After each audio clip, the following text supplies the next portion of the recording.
هاي، كيفكن يا قلبي؟ انتو بدي ورجيكن اللوك يلي سويته، وبدي دلكن على الطريقة يلي اشتغلتها والألوان يلي استخدمتها.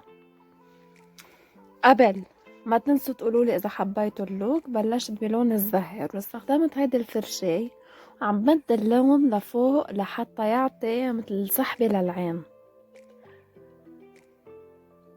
عم بفرش لون الزهر، من بعد عم بلش بالايلاينر. حطيت الايلاينر على مستوى العين.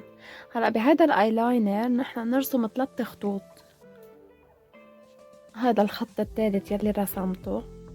من بعد الايلاينر جيت وحطيت ستراس ورسمت الرموش سفليات. وحدلكن على طريقة اي لون في يتحول لايلاينر بنحط معه شوية تونر.